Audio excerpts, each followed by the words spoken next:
खबर तेज असर। आप देख रहे हैं लाइव सरगर्मिया न्यूज। पहन के क्यों नहीं आई तुम? घर से पहन के आते ना तो पूरा मोहल्ला आता हजरतगंज छोड़ने। सुनो ना, तुम 2 मिनट रुको ना, हमको देख के तुम्हारी आंखें ना चुंधिया जाए ना तो फिर कहना। अच्छा जल्दी आना, झांसी जाना है मुझे। चलो। झांसी? हाँ बाद में बताऊंगा, अभी जाओ। तुम हमेशा सड़े मूड के साथ ही आते हो। क्या वकील साहब, सीतापुर का चॉकलेट खाए हो कि नहीं? हाँ? नहीं खाए तो खिला देते हैं ना लल्लन। खिलाते हैं? हाँ?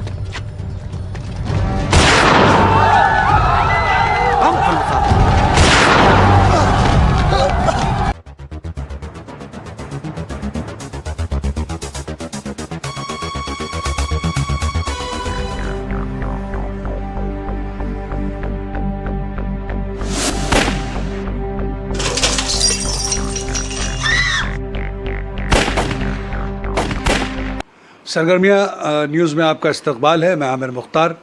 इस वक्त हम जिस शख्सियत के हुजूर पहुँचे हैं और जिनसे हमें गुफ्तगू करने का मौका मिला है, वो एक ऐसे अदाकार और एक ऐसे इंसान हैं कि जिनका दिल बहुत हसास है, जो लोगों की तकलीफ़ सुनने के बाद बेचैन हो जाते हैं और कोशिश करते हैं कि कैसे इसकी प्रॉब्लम को दूर किया जाए, जिन्होंने मॉडलिंग से लेकर फिल्मों तक का एक खूबसूरत सफ़र जो है वो तय किया। आज कई फिल्में जो हैं वो रिलीज़ हो चुकी हैं और कई फिल्में जो हैं अभी रुकी हुई हैं जिन्हें रिलीज़ होना है।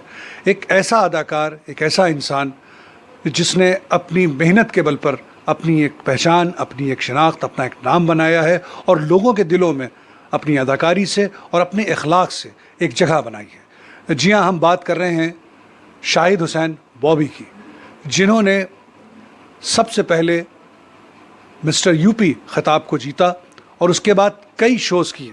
और आपको मैं ये बताता चलूँ कि शाहिद हुसैन बॉबी ने सबसे पहले ये इस यूपी के अंदर और ख़ास तौर से हमारे लखनऊ में जो मॉडलिंग है उसको कमर्शियल किया था, यानी जो मॉडल्स थे उनको मेहनताना मिले, इसकी शुरुआत जो है वो शाहिद हुसैन बॉबी ने की थी। और आज भी फिल्मों में आने के बाद भी वो उन स्ट्रगलर्स को, उन नए अदाकार जो इस वक्त अच्छा काम कर रहे हैं, जिनके अंदर एक शौक़ और ज़ौक़ है, जिनमें एक लगन है, जिनमें एक हौसला है कि वो फिल्मों में काम करें, उन्हें भी वो आगे बढ़ाने की कोशिश करते हैं। हालांकि ऐसा बहुत कम होता है कि एक अदाकार किसी दूसरे अदाकार को आगे ले जाए, लेकिन शाहिद हुसैन बॉबी की ये इंसानियत है, ये उनकी मोहब्बत है, ये उनका अखलाक है कि वो अपने साथ साथ उन जूनियर आर्टिस्ट को भी आगे बढ़ाने का काम कर रहे हैं। और इस वक्त हम उनसे बात करना चाहते हैं और उस शख्सियत के हुजूर है और हम आपसे उनका तारुफ़ कराते हैं। बहुत बहुत इस्तकबाल है बॉबी भाई आपका।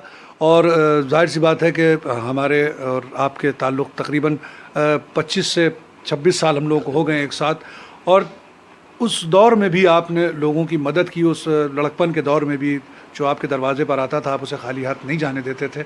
और जाहिर सी बात है कि जब ऐसा इंसान तरक्की को के मंजिलों को जब सर करता है तो वो उसके अंदर का जो मिजाज है वो कभी बदलता नहीं।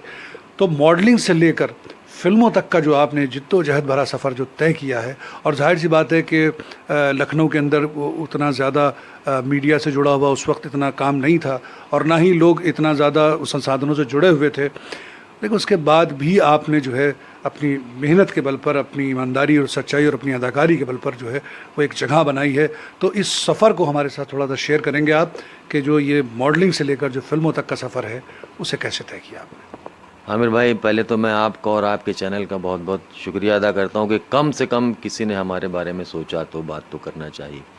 क्योंकि बात रही सफ़र की, तो हाँ, वह तो बिल्कुल फैक्ट है कि बहुत ही ज़्यादा अड़चनें और बहुत ज़्यादा तकलीफ़ें थीं। क्योंकि जिस वक़्त हम लोगों ने शुरू करी थी मॉडलिंग और ये इसमें आने के लिए आपके फ़िल्मों में, वो दौर था 97-98। मुझे याद है कि मैं मिस्टर यूपी हुआ था, फिर उसके बाद मिस्टर लखनऊ हुआ था मॉडलिंग में। लेकिन उसके बावजूद भी चूँकि हम लोग लखनऊ से रहने वाले थे और ये इंडस्ट्री है बॉम्बे में, तो अब दिक्कत ये थी कि या तो आपकी इतनी ज़बरदस्त बैकग्राउंड हो और या कि आप वहाँ टिक सकें। आर्टिस्ट की बात तो बाद में आती है, पहले तो आप वहाँ टिक सकें। वहाँ का इतना एक्सपेंसिव, वहाँ का सब सामान है, घर है, आपको घर लेना है, इतना बहुत ज़्यादा किराए पे आप मकान लें या अगर हो, फिर उसके बाद वहाँ का रहन सहन, वहाँ का वो, फिर स्ट्रगलिंग करना, पूरा जाना। हम लोग पास उस वक़्त इतने पैसे नहीं हुआ करते थे कि हम लोग अपनी गाड़ियों से या टैक्सियों से जाए, तो कई कई किलोमीटर पैदल जाया करते थे, बॉम्बे जाते थे रहने, किसी के घर ढूंढते थे मिल जाए, कहीं पर पेइंग गेस्ट रहते थे, वो भी बड़ा मुश्किल से रह पाते थे कि पैसा नहीं होता था। तो हम लोग को ज़्यादा से ज़्यादा 10 दिन रुक पाते थे, फिर लौटना पड़ता था हम लोग, क्योंकि पैसे की कमी होती थी। लेकिन बहरहाल अच्छा, टैलेंट दिखा नहीं पाते थे क्योंकि काम 10 दिन में हम, ये उनका वो नहीं है, ये हमारी गलती है और हमारा ही कमी है, क्योंकि वो तो चाहते हैं कि हम लोग रुके बॉम्बे में, लेकिन हम रुक ही नहीं सकते क्योंकि हमारा पैसा नहीं है इतना ज़्यादा, तो हम लोग लौट आते थे। अच्छा, उसके बाद 10 दिन में लौट आए। जब कभी यहाँ आ जाते थे झूठ बोल के कि बॉम्बे में, तो अगर कभी कॉल भी आ गया तो लखनऊ में, झूठ बोलते थे बॉम्बे में, लेकिन जब लखनऊ में कॉल है पहुँचना है तो जाहिर सी बात है प्लेन का टिकट नहीं ले सकते, पैसे नहीं इतने, तो ट्रेन से पहुँचने में वो कह रहा है कि आप अभी 2 घंटे में आ जाइए। वो तो समझ रहा है बॉम्बे में, हम समझ रहे हैं कि हम लखनऊ में, तो वो हमसे कह रहा है कि आप आ जाइए 2 घंटे में, 3 घंटे में यहाँ पर मिल जाइए। अब हम ट्रेन से जाते हैं तो 36 घंटे लगते हैं, जाहिर सी बात है नहीं जा सकते, तो बोल दिया फलाना यहाँ है, वहाँ पे शूट कर रहे हो। बड़ा बहुत ही स्ट्रगलिंग का टाइम रहा, ताकि, और ये सबके साथ था, मेरे साथ ही नहीं, यहाँ पे जितने भी बहुत टैलेंट है लखनऊ में और भी सब जगह बहुत टैलेंट है, लेकिन वो टैलेंट बेचारे जब ही दिखा पाएंगे जब उनके लिए कोई ऐसा एक अनुराग कश्यप साहब जैसा होगा या हनी तिरहन साहब जैसा कोई होगा कि जो उनको आगे लाएगा। लेकिन वो उस टाइम पे नहीं होता। लेकिन ये बात फैक्ट है कि हमारे उस स्ट्रगलिंग के टाइम पे हमारे दोस्त हैं हनी तिरहन साहब, जिनकी एक फ़िल्म आ रही है अभी, नवाज़ साहब की रिलीजिंग है अभी इसी हफ्ते, रात अकेली है, उसमें मैंने भी काम करा और शुरुआत मेरी वहीं से हुई थी। मैं हनी तिरहन साहब यहाँ लखनऊ आए थे, उनकी फ़िल्म थी ओमकारा। मैं उससे पहले मैं गया था बॉम्बे स्ट्रगल के दौरान अपने, और मुझे याद पड़ता है कि मैंने रिजवी बिल्डर साहब की तरफ से मैं गया था, और सुभाष सहगल साहब एक फ़िल्म के डायरेक्टर, तो उस फिल्म का नाम था प्यार कोई खेल नहीं। उसमें मुझे मेन लीड मिला था, उसमें सनी देओल साहब थे और महिमा चौधरी हीरोइन थी, पूर्वा साहब का रोल मेरा था। मैं आया था, मुझे वो ब्रेक मिल गया था, मैं वापस आया था पैकअप करने लखनऊ के, यहाँ से पैकअप करके बड़ा खुशी कि अब वापस जाऊँगा और अब काम करूँगा बिल्कुल। लेकिन कहते नहीं, आपकी किस्मत आपको कहाँ ले जाती है वो जाने और आपकी किस्मत जाने। तो जब मैं यहाँ वापस आया पैकअप करके जाने वाला था तो मेरा एक्सीडेंट हो गया, जिसमें मेरे पैर फ्रैक्चर हो गया था। फ्रैक्चर भी ऐसा था कि मुझे करीब 8 महीने बेड पे लेटना पड़ा। इस दौरान वो पिक्चर चालू हो गई, मैंने फ़ोन करा, लैंडलाइन हुआ करती तो वो नहीं था, मोबाइल नहीं था, तो उनसे मेरी बात हुई तो उन्होंने कहा कि मैंने उनको माजरत करी उनसे कि भाई मेरी ये हालत है, तो उनका ठीक है कोई बात नहीं, आप अगली बार देखते हैं कुछ होगा तो आइएगा। तो मैं वापस यहाँ लखनऊ में ही था, फिर मैं ठीक हुआ, लेकिन फिर उसके बाद फिर स्ट्रगलिंग शुरू हुई, फिर वापस गया, लेकिन फिर नहीं कुछ मिल पाया। उस दौरान इतनी फिल्में भी नहीं आती थी, इतने सीरियल्स भी नहीं थे, जो कि आजकल बहुत ज़्यादा सीरियल्स फिल्में हैं, तो आजकल ईजी है जाना, काम मिलना भी ईजी, इतनी वेब सीरीज़ हैं, इतने आपके फिल्में हैं, इतने प्लेस है, सब है। हाँ, सोशल मीडिया का दौर है तो बहुत काम है इस वक्त, बहुत ज़्यादा। दूसरी चीज़, अब जैसे आप लोग की मेहरबानी कि आप लोग प्रमोट कर रहे हैं, पता चल रहा है, जा रहे हैं लोगों के लिए, लेकिन उस वक्त इतना नहीं था। वो उसी शख्स को चुनते थे जो बहुत हाइप पे हो। और यहाँ भी ठीक है, जिन्होंने जो हैं उनका काम अपना है, क्यों नहीं हुआ वो तो अलग बात है, लेकिन हम सभी के आभारी हैं, क्योंकि जो भी जाहिर सी बात है, आप में कुछ होगा तभी कुछ आपको दिखेगा, मिलेगा, कोई आपको देखेगा तभी तो आप जहाँ दिखेंगे तब बिकेंगे, कहने का मकसद ये। तो आप दिखेंगे नहीं तो बिकेंगे कैसे? तो इसलिए खैर हमारे पत्रकार भाई भी, वो भी जो जितना कर पाते थे वो करते थे, हमको जहाँ पर प्रमोट कर सकते थे। लेकिन बहरहाल ये सफ़र वो रहा कि वहाँ से फिर मेरे वो करियर, वहाँ से वो जब पैर टूटा तो ख़त्म हुआ। फिर मैंने दोस्त जो मैंने बताया हनी तिरहन साहब, वो ओमकारा पिक्चर लेके आए लखनऊ में। जब लखनऊ में ओमकारा आई तो उन्होंने मुझे काम दिया, हनी तिरहन साहब ने मुझे काम दिया और बड़ा अच्छा मुझे रोल दिया था उन्होंने। यूनिवर्सिटी का प्रेसिडेंट, जिससे विवेक ओबराय साहब से मुचैटा होता है बहुत तगड़ा, मैं ऑलरेडी हूँ, और हनी तिरहन विवेक ओबराय साहब खड़े हैं उसके लिए, प्रेसिडेंट के लिए, तो हमारी उनकी बड़ी फाइट है। लेकिन देखिए किस्मत की बात मैंने कहा ना आपको, किस्मत बहुत, फिल्म इंडस्ट्री में हर जगह की बात तो है ही है, मैं फिल्म इंडस्ट्री में किस्मत बहुत काम करती है। मुझे रोल मिला जिसकी मुझे ज़रूरत थी, बहुत अच्छा रोल मिला, लेकिन जब मैं शूट कर रहा था उस दौरान एक शॉट में मुझे गिरना था। जब मैं गिरा तो मेरा पूरा हाथ टूट गया, ये पूरा फ्रैक्चर हो गया। उस फ्रैक्चर से क्या हुआ कि मेरे हाथ पे प्लास्टर चढ़ गया।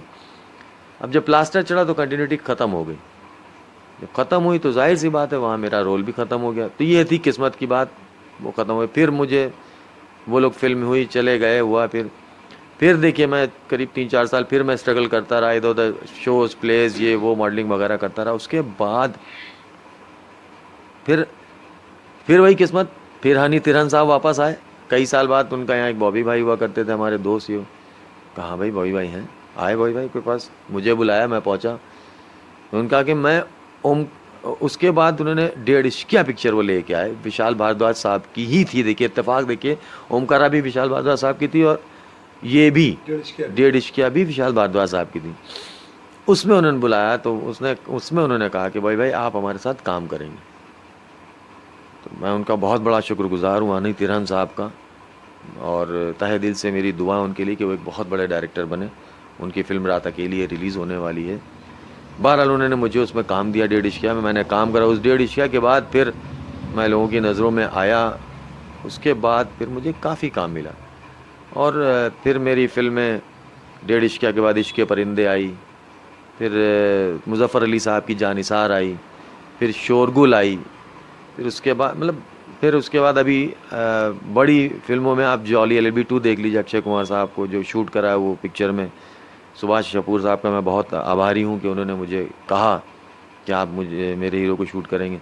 फिर मेरी फिल्म आई मुल्क, अनुभव सिन्हा साहब का मैं बहुत शुक्रगुजार हूँ कि उन्होंने मुझको मौका दिया। ऋषि कपूर साहब के साथ मेरे मुल्क में काम है। फिर अभी हनी तिरहन साहब ने फिर देखिए फिर मिला, मैं हनी तिरहन साहब से फिर मिला। फिर हनी तिरहन साहब ने मुझे अपने रात के लिए फिल्म में काम दिया। उसके बाद मैं अब इस सफ़र के दौरान मुझे एक शख्स मिलता है जो कि मेरे ख़्याल से सभी अच्छे हैं, बहुत अच्छे हैं, लेकिन मेरी टक्कर का जो, मेरे बराबर का जो, जैसा कि आपने आमिर भाई कहा कि हर आदमी को प्रमोट करना, उसका दुख दर्द समझना, वैसे ही एक शख्स मुझे मिला जिसका नाम है अरशद सिद्दीकी साहब।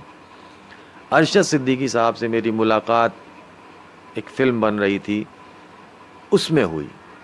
बस उनको देखा, उन्होंने मुझको देखा, ऐसा लगा कि जैसे हम लोग कहीं बिछड़े हुए कुछ बहुत भाई जैसे हैं, कहीं बहुत पुराने कोई जन्मों का साथ रहा हुआ, हम पिछले दिन हमारा कोई बहुत अच्छा दोस्त है भाई। ये जैसे लगा कि हमारे बिल्कुल भाई हैं। कुछ ऐसे वेव्स हमारी उनकी निकली कि बस उन्होंने हमको देखा, हमने उनको देखा। बोले आप सलाम दो ही। बोले कैसे? मैंने कहा सर काम के लिए आया हूँ। उन्होंने कुछ नहीं कहा क्या है क्या नहीं है। बोले ठीक है आइए, कल आपको ये फलाना, ये गूगल पांडे कैरेक्टर उनके फिल्म में था। तो उनका ये गूगल, मैं पठानी पहने था ब्लैक कलर का, तो उन्होंने मुझे देखा तो उनका अब उस कैरेक्टर का नाम गूगल पांडे नहीं गूगल खान होगा और आप वो कैरेक्टर करेंगे। तो मतलब पहली नज़र में मैं सलाम करता हूँ अरशद भाई को कि उन्होंने मुझको फटाक से वो काम दिया। उसके बाद अब मैं उनके साथ बिल्कुल जुड़ गया हूँ। अभी उनकी फ़िल्म है जो कि आने वाली है जिसका नाम है शुभ निकाह। मे भी पॉसिबल नाम बदल जाए लेकिन शुभ निकाह अभी तक है। बहुत अच्छी फ़िल्म है और उनकी 3 और फिल्में अभी जिसका कि साइन हो चुकी हैं और हम लोग कास्ट हो चुके हैं।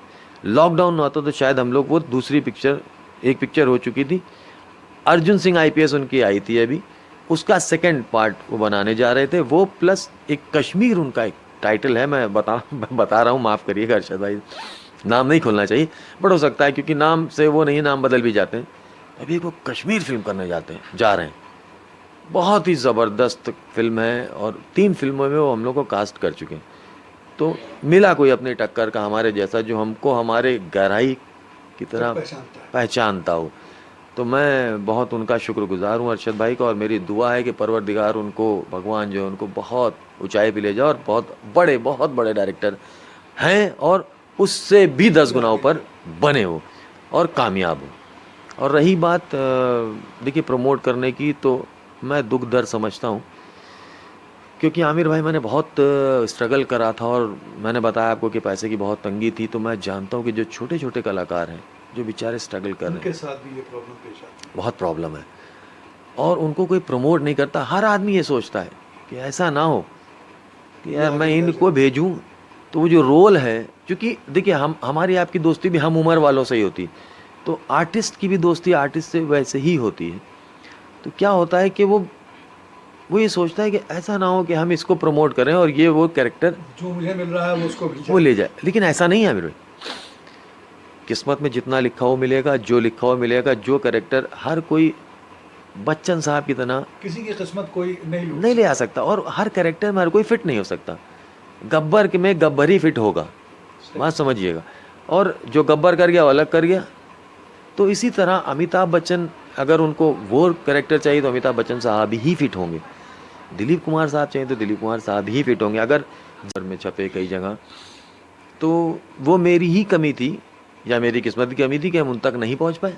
वो तो कर रहे थे, या वो आप तक नहीं आ पाए, वो नहीं आ पाए, या हमने कहा ना किस्मत की, हम उन तक नहीं पहुंच पाए, या वो बेचारे वो तो खोज रहे हैं, वो तो टैलेंट खोज रहे हैं, सब कुछ है। या कुछ ऐसा मेरे काम में कमी रही कि उनको नज़र नहीं आया कि यार ये इनको पिक करना चाहिए।